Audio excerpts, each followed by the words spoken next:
selamat pagi sahabat Mira Aset semua.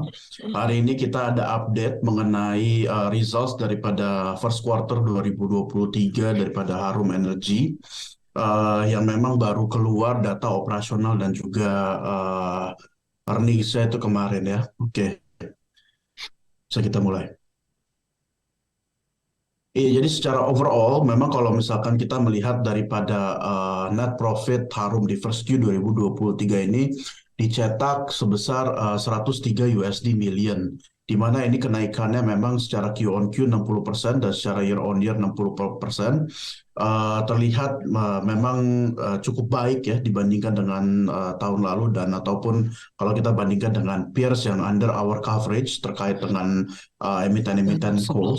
Dan ini kita melihat memang sebetulnya kalau dibandingkan dengan angka proyeksi kita dan juga konsensus, ini overall above our estimates ya dan juga konsensus di mana memang run rate-nya ini ada dibandingkan dengan kita kemarin 48% dan juga dibandingkan dengan konsensus itu ada di run rate 39% di mana indikasinya sebetulnya untuk average daripada 5 tahun rata-ratanya itu di first Q sendiri ini memang ada di kisaran 25%, makanya kemudian kita bisa bilang ini above our expectations.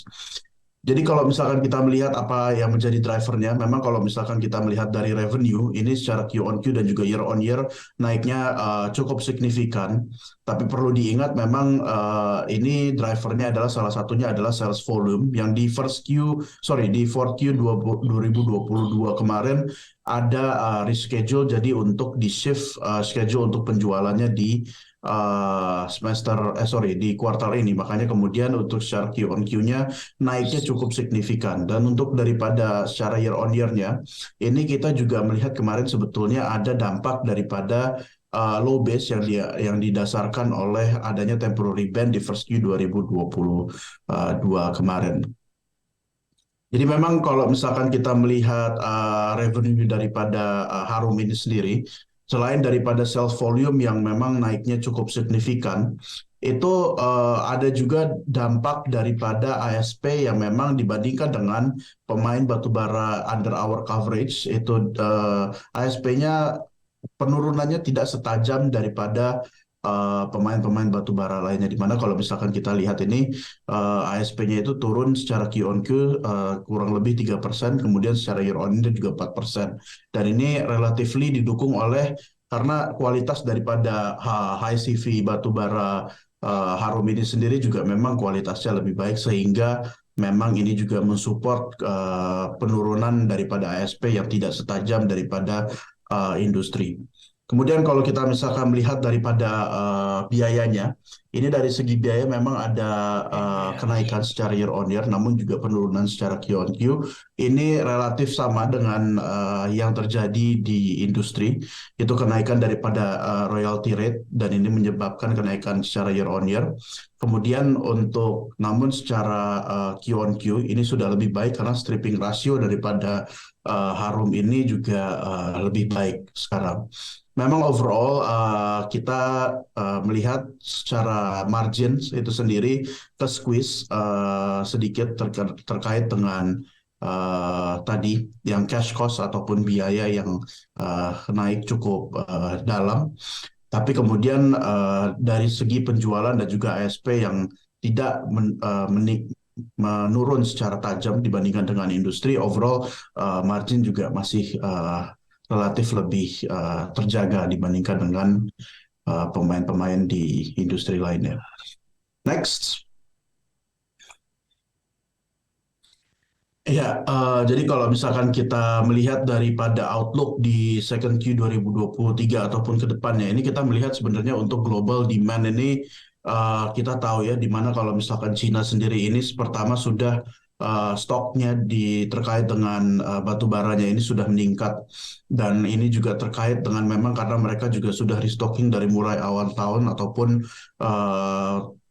akhir tahun lalu gitu. Tapi kemudian kita melihat ini sebenarnya ada sebuah isu ya, di mana kalau misalkan Cina sendiri terkait dengan ekonominya sendiri terlihat agak lebih slow 60. dibandingkan dengan yang diekspektasikan. Oleh karena itu makanya untuk daripada konsumsi batu baranya sendiri tidak setinggi yang diekspektasi, sehingga ada di sini supply yang jumlahnya sudah jauh meningkat dibandingkan sebelumnya.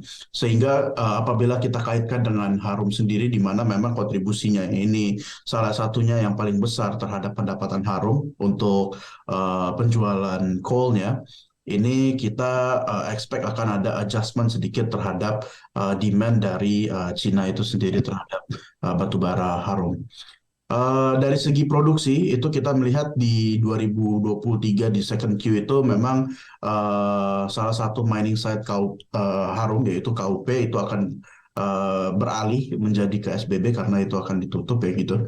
Dan ini tapi kemudian secara keseluruhan in terms of production ini kita expect 2310. masih akan tetap sama, di mana kalau misalkan kita secara quarterly itu kita expect masih ada di 1,5 juta ton kisarannya. Terkait dengan tadi yang sudah kita sampaikan bahwa ada reschedule, jadi kita menaikkan sedikit proyeksi kita terkait dengan volume penjualannya, approximately dari 5,6 juta ton menjadi 5,8 juta ton, sehingga overall bottom line kita ada di level 229 juta dolar, di mana sebelumnya itu ada di 214. Next. Ya, jadi dengan adanya tadi yang kita revise projections kita, kita sedikit naikkan target price kita menjadi 1.595 dengan rekomendasi tetap trading buy dengan potential upside sekitar 13%. Ya. TP kita mengimply 6,2 kali daripada 2023 forecasted PE ratio-nya. Mungkin sekian dari saya, kembali ke Glenda. Selamat pagi sahabat Mira Aset semua.